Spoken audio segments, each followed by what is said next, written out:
So much smoke from the pyro in the Bradley Center in Milwaukee. They decided the best way to book the entire show was through ref bump fever. Nah, nah, nah, nah. It's such good shit. Ha, ha, ha, ha. I'm John Renton with the retro review of WWE No Way Out 2002. Tomorrow's the anniversary, so you get it today. Hooray for not getting the calendar correct, but whatever. Them's the breaks. Let's talk about this show that was nearing a pivotal time. Pivotal. I'm just going to go with that. Pivotal time in WWE. They were not quite WWE yet. They were still WWF, but the Pandas were coming to bring the chair down across their back repeatedly. Ow, goddamn Pandas. I'll get him back. I'll tell him to get the F out. I'm a genius. Ha ha ha. I always realize that my Vince McMahon impression sounds like the Crankor voice from Prince of Space. God bless MST3K. Crank? Or? Anyway, let me know your thoughts on this show in the comments, please. But this was when Vince McMahon decided to inject the WWF with a lethal dose of poison. Me and the NWO.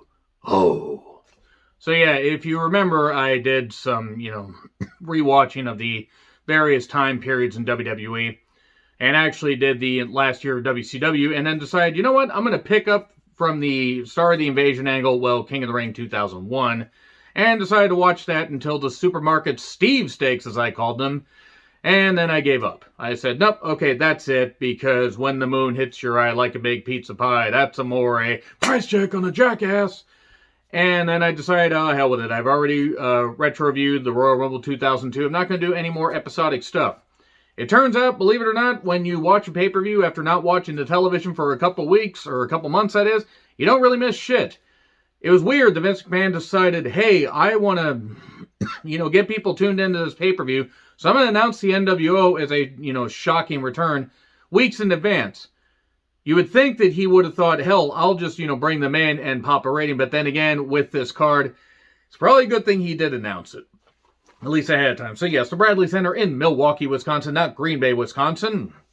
Boy, R-Truth is never going to live that down. 15,291 fans getting pretty goddamn loud. They were also booing quite a bit of this show because there were a lot of ref bumps. As I said. Dark match was DDP defending the European Championship against the Big Boss Man.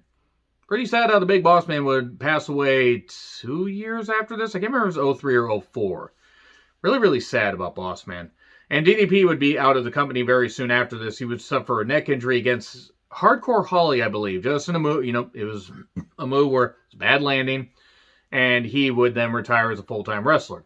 JR and King on commentary. The NWO come out to a pop. And I'm not going to go over this entire 10-minute promo, word for word, but basically Nash says we want to set the record straight. We have a lot of heat with the boys because they're speaking to the smart fans there with all the inside terminology. And Nash, shockingly, with all these words, did not tear a quad one bit. There were what chants, because the what chants will never goddamn die. They won't die at all. Even when there are emotional parts to a wrestling show, that they will never die, especially in 2022. The year of our Lord and Savior, please let's get rid of the goddamn what chants. So, we've been referred to as a poison, a cancer, company killing bastards. It wasn't just the NWO that basically killed WCW, but they were a big part of it because it got to the point where it was diluted. There were like 8 football teams worth of members. It was insane. So then Nash says, we want a fair chance. Give us a fair chance. JR just dismisses him completely. Like, oh, stop it. Don't go there. Just stop it. So Hall does, hey, yo, we're not the bad guys. We're just marks. We're fans. We don't want any trouble. I knew you were trouble when you walked in. Hey, yo. This is when Hall was actually doing pretty good. And unfortunately, by the time Mania 18 came around, shortly after that, he would be gone right after Backlash 2002. Or maybe was he part of the plane ride from hell? I'm trying to remember. But he unfortunately, his demons took a hold of him. Now, thankfully, he's clean, but it was touch and go for a long, long time. Hogan then got a lot of cheers even before he said anything. We're not here to kill the WWF. We're here to make the WWF better. And they said, God bless Vince McMahon. God bless all you, and God bless America. Thank you for the opportunity. And nobody bought it. Everybody knew the NWO was going to interfere at this point. It was just a matter of when. JR and Lawler debate about this, and then we get Tag Team Turmoil. Winner gets a tag title shot at WrestleMania 18. The tag title picture would become cloudy. Very, very cloudy. Cloudy with a chance of Taz retiring soon after this pay-per-view, because he had the issues because of his neck, and even though they would defend the tag titles, him and Spike, a little bit later on, that would be the last pay-per-view appearance, and even though Taz versus Spike defending the tag titles at Mania would have been nice, we didn't get to that point. I always thought that was kind of, I know it's a minor thing, I always thought that was kind of a missed opportunity, and I'm glad that Taz took care of his health, because he did have those, major neck issues. He had to retire early, like age 33, 34. So, Scotty 2 Hottie and Albert start off against Christian and Lance Storm, and basically, there was the unprettier, now the kill switch, 1, 2, 3 on Scotty, because his worm got stopped by Lance Storm, as JR said. Then the Hardys are out next, with Lita, and doesn't last long, Twist of Fate, Senton, Swanton, whatever you want to call it, 1, 2, 3. And then they take on the Dudleys, who had Stacy with them. Zach was totally fine during this. If you're watching this, Zach, I know you're lying. You were not. Zach's cool. Had to do that, though, because he loves Stacy. So, the women get involved. Lita does a Lita Corona on Bubba, and then we get Jeff diving to the outside, round the outside. And then we get a roll-up. The most devastating maneuver in all professional wrestling. Surprise roll-up. 1, 2, 3. Devon gets the victory. And then a 3D Jeff on the outside. Matt has to go it alone against Billy and Chuck. Loses in about 90 seconds. Billy and Chuck face APA in a match where there's boom, boom, some good brawling and everything. And then clothesline from hell on Billy. 1, 2, 3. APA do advance to what would become a fatal 4-way at Mania 18. And, well, then we get a Cole interviewing Flair about the NWO, and then Taker interrupts and says, you need to worry less about the NWO and worry about who's keeping their eye on you, because it's going to be Taker versus Ric Flair at Mania 18, and a very, very criminally underrated match that more people need to talk about. I retro-reviewed Mania 18, and I talked glowingly about that. I mean, it's not the best match ever, I just feel that it was something that was kind of lost to time as far as Ric Flair's career. It was just really good, and also Ric Flair bled. Because, of course, Ric Flair bled, because it was a match that took place after 1988. So anyway, Goldust took on RVD. Goldust have made a triumphant return to WWE as Goldust. Well, Dustin had made a triumphant return as Goldust, that is, after being Dustin Rhodes in WCW for a little bit. And it was a bit of a weird time when he was 7. And then he was Dustin Rhodes. He's American Nightmare Dustin Rhodes. And then he teams up with his dad. And they have a match against Jarrett and Flair on the last pay-per-view in WCW's history, where they had to kiss the ass of Dusty. And then there was a donkey's ass. It's maybe not a bad thing that WCW died, in all honesty. The crowd loved RVD, but something about this didn't click. Like, there was some good action, but it just didn't quite fire. And eventually, RVD hits a 5-star frog splash, 1, 2, 3. It just, the action was fine, just something, this is going to be a recurring theme. Something just wasn't quite working. Austin was greeted by the NWO.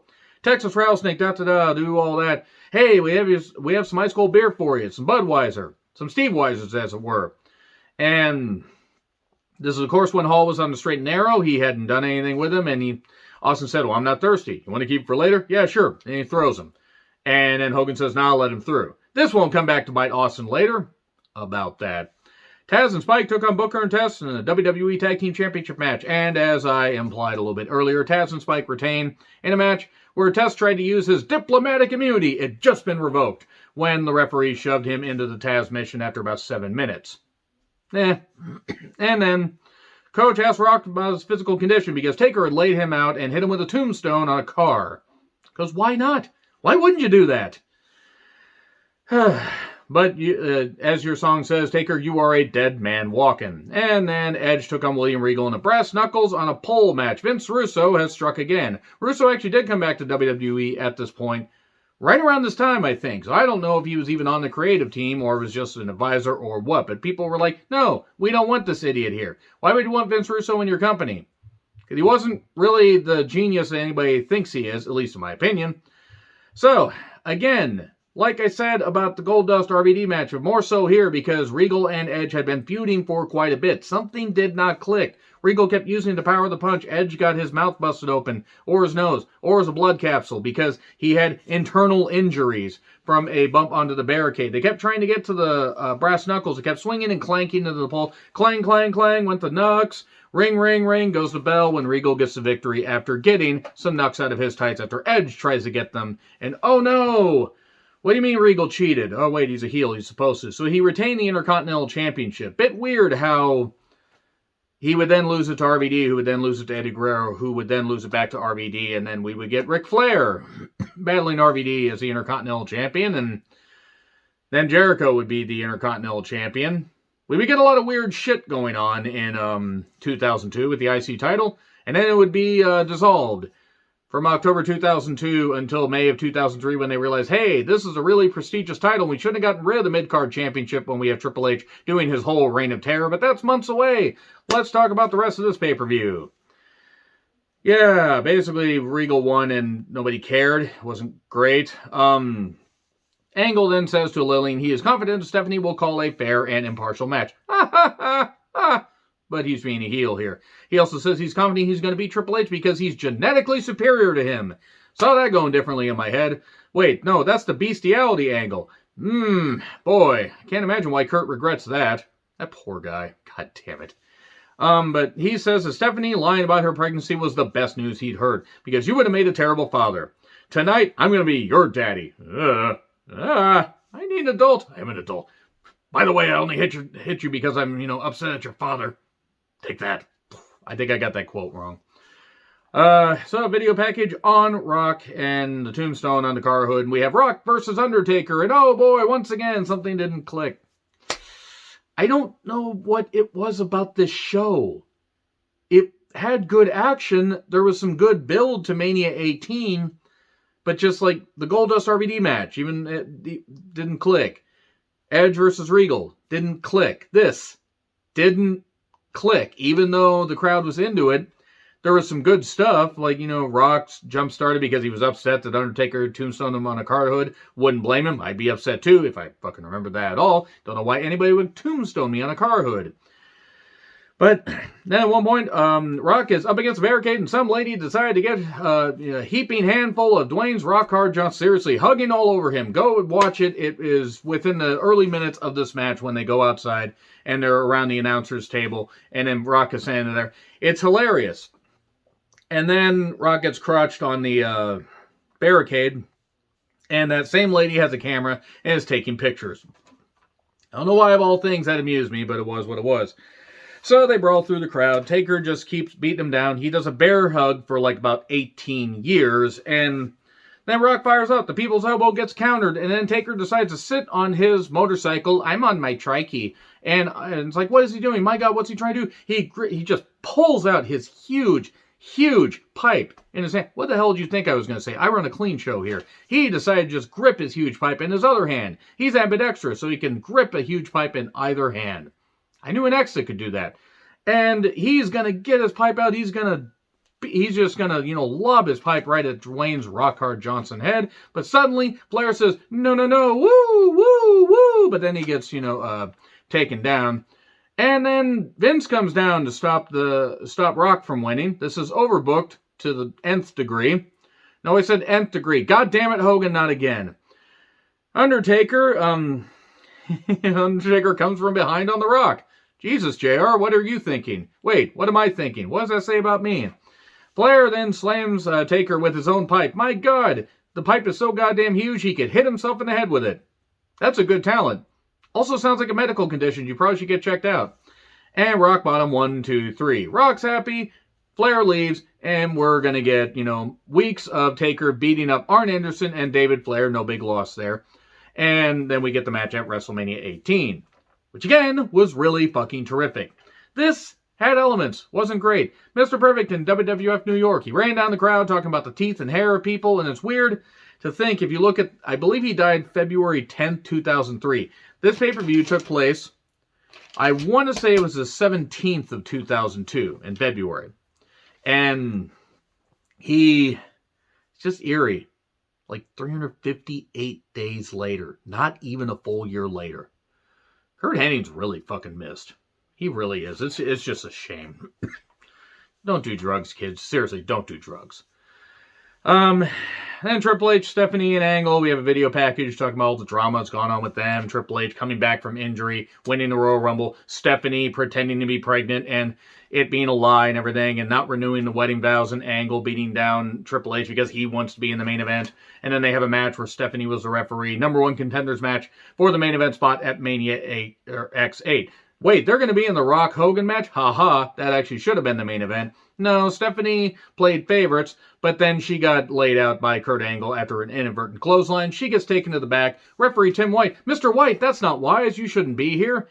Weird how I think it was the Hell in a Cell match that he had against that he refereed rather, Triple H versus Jericho at Judgment Day 2002, that would lead to Tim White's full-time referee career being done, because he would have like major shoulder surgery and then he would pop it out again after a comeback. Real shame, because Tim White's very respected. I mean, Andre loved him, and it's a real shame. But, so Stephanie gets taken to the back. And then they do some moves and everything. Angle's trying to beat down Triple H. He does clobber Tim White from behind. And oh no, another referee bump. This is when the refs were getting or the fans were getting upset at all the ref bumps. Stephanie comes back out, and then she's back down. Back down face first. Pretty explanatory what I'm saying right there. We get a chair in, but a pedigree for 2 because Stephanie elbow drops Tim White. Mr. White, that's not wise. And then he tries to pedigree her. Triple H, not Tim White, trying to pedigree Stephanie. That would have been weird. We get a chair to the head. Angle slam for 3. Angle's going to go to the WrestleMania main event. Except no, he won't, because then we get a change around. And we get Jericho versus Triple H for the Undisputed Championship at Mania X8 or 18. And Angle takes on Kane. And the match had a super botched ending, by the way. Wasn't very good. They had to edit the shit out of that. These things happen. Just shouldn't happen on the Grand Wizardess stage of the mall. Wait, that's if Hogan booked WrestleMania. So let's get to Triple H coming back up, and oh, he will have his revenge! And then do the Reign of Terror for about 18 years of the next 3. It just felt like it lasted forever. So, Kurt celebrates in just a towel. Hello, you'll have to speak up, I'm wearing a towel. And then he leaves, and Hogan knocks Rock after getting a pick for his son. His son, by the way, that would end up causing a major car accident and basically practically ending the life of a young man. And Nick Hogan's a terrible goddamn driver and a piece of shit. The entire Hogan family can piss the hell off. Hogan, tremendous ratings draw though, and a big box office attraction. One of the biggest box office attractions in wrestling. He just needs to not have his head up his goddamn ass. Also, he shouldn't be afraid of shots, if you know what I mean. Considering, he had to needle himself quite a bit to stay, relevant in his career. Not that he was the only one. Oh, I only used steroids a few times in 1983. Bullshit, Hogan. Bullshit. A few times in 1 week. So, Rock then, knocks him or whatever, says, take that camera, Chico, Razor Ramon does that, and it's like, hand it to your buddy, Big Daddy Cool, Diesel. That was actually pretty funny. And then says, shove that camera up all your candy asses. And then we would get Hogan running Rock over in an ambulance with an 18-wheeler. Yet Rock didn't die. They overbooked the shit out of that. Austin versus Jericho for the undisputed title. Now, how would they get out of this? By overbooking the fuck out of it. With a lot of ref bumps and everything and whatever. And then we get a line that is almost like JR saw into the future. I can see into the future. I think if someone told Austin that he would never be WWE champion again, then he'd get in his pickup truck and drive home to Texas. And that's exactly what he would do about 4 months later. Which I don't blame him. I mean, did he handle it well? No, but I don't blame him. So they battle outside the ring. They battle to the trailers. The 18-wheeler trailers that were the entrance for some unknown reason. And Jericho took over for a bit with a sleeper hold that lasted for about 15 months. And we get a ref bump, and then it's a stunner, but the NWO comes in, beats him down, and then Jericho covers 1, 2, 3. The NWO beats Austin down some more. And then we would, of course, get Austin versus Hogan at Mania X8. Oh, no, we wouldn't, because Hogan wasn't going to play right. Because he's not a playwright. He doesn't write plays. That doesn't work for me, brother. No, he decided to just not want to lose to Austin. Also, I don't think Austin versus Hogan at that point would have been as great as Rock versus Hogan was. Plus, in Toronto, Austin being booed, having to actually turn heel because the crowd kept booing him, don't know how that would have worked out. Overall, messy pay-per-view, good stuff at times, and Mania X8, while not as great as Mania 17 or Mania 19, had some good stuff to it, but 2002 at this point was a bit of a weird, they were in a bit of a state of flux. Anyway, agree, disagree what I said, like, share, subscribe, Twitter handle in the description. I'm John Wetland. I'll see you soon.